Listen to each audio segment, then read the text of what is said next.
Hello, boys and girls, and welcome to Virtually Seeing the World. In this episode, we will be exploring Western Australia. We will be taking off from Carnarvon, heading east to Mount Phillip, exploring a bit of the inland Australia here. Then we'll go back out to Shark Bay, Monkey Mia, and then Toolonga Nature Reserve, and we'll head south and explore this area past Geraldton, and finally end up somewhere around here in Jurien Bay.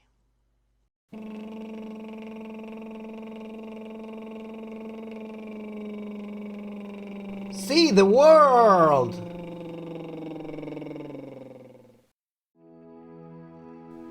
As we take off from Carnarvon today, we're gonna change the plans a little bit and head to Shark Bay and Monkey Mia first, followed by Mount Phillip, or some people call it Mount Phillips, and head that way afterwards. Another little fun fact about Carnarvon. During the 1960s, NASA had set up a tracking station nearby to support the Gemini and Apollo space programs. The tracking station was closed in the mid-1970s.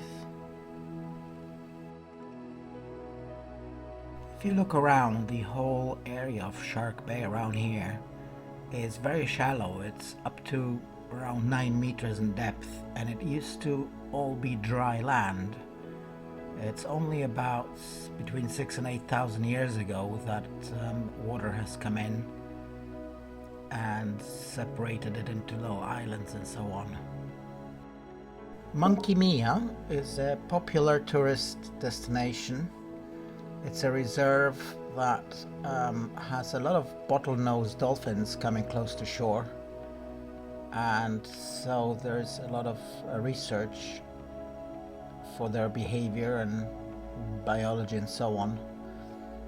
The name Mia comes from the Aboriginal term for home or shelter, and the monkey part of Monkey Mia isn't really known. They think maybe it was from a boat called Monkey that arrived here in 1834, or perhaps it was after the pet monkeys that were owned by early pearlers who used to dive for pearls here, so they're not 100% sure. But it's a nice little conservation area, so if you ever want to come and meet dolphins, this is the place, as they're well protected here.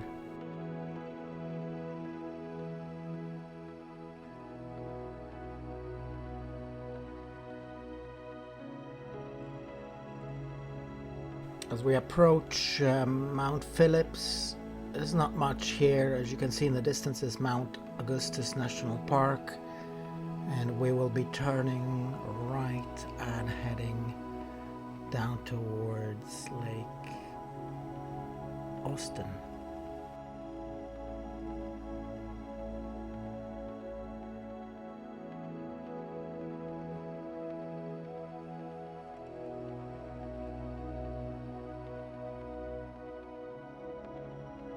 As we fly towards Lake Austin, you can see a little town of Kew straight ahead. The airport's towards the left side, and towards the right there is a mine office for mining.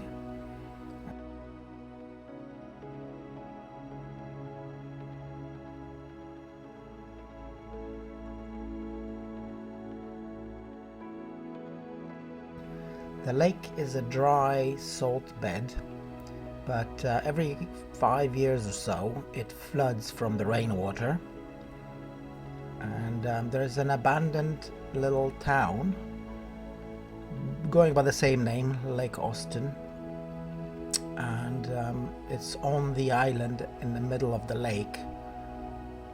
We'll overfly it just now. You can see it straight ahead.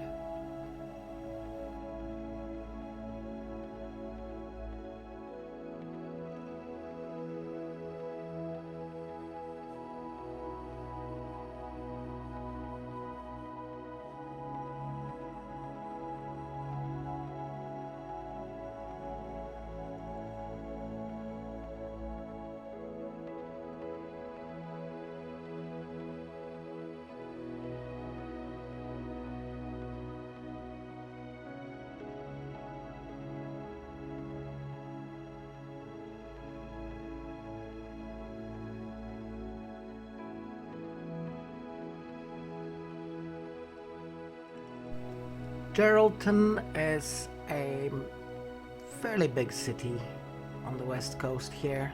It's got a port of Geraldton, which is a major west coast seaport. And there's a lot of fun activities as well for tourists to do, such as kite surfing, windsurfing, paddle boarding, paddle surfing, fishing, boating, sailing, all kinds of stuff. We're now flying towards the Point More Lighthouse. It has very strong halogen lamps that can be seen for 23 nautical miles.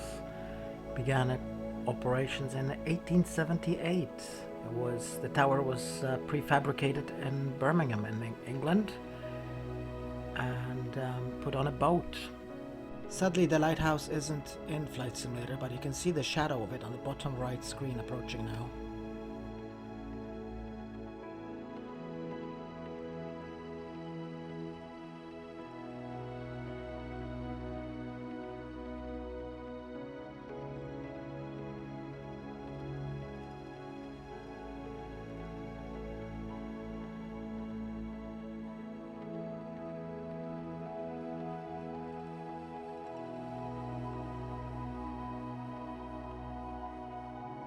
Historically, again, there's a lot of evidence of Aboriginal people living here for at least 40,000 years, and one of the ways that they know that is through art. Yamaji art is a distinctive style of painting using thousands of dots of ochre and other earth-based pigments to create patterns and images relevant to their culture.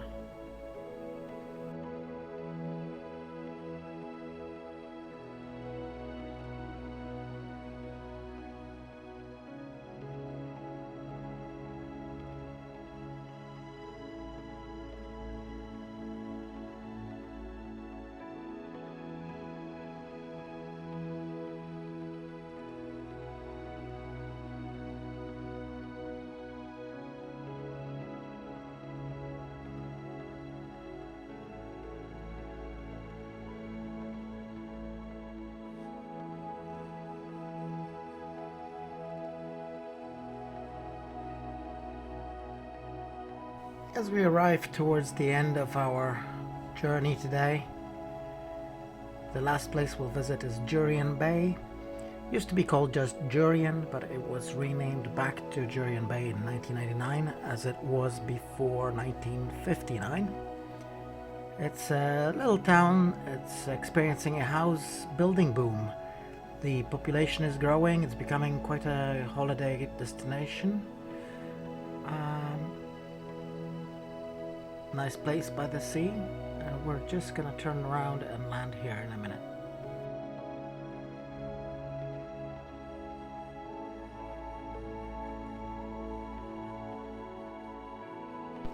As we approach to land, I would like to thank you for enjoying this part of the journey with me, exploring Western Australia this time around, and next flight we'll be heading south towards Perth. And then we will be doing a Perth city tour after that. Thank you and bye-bye.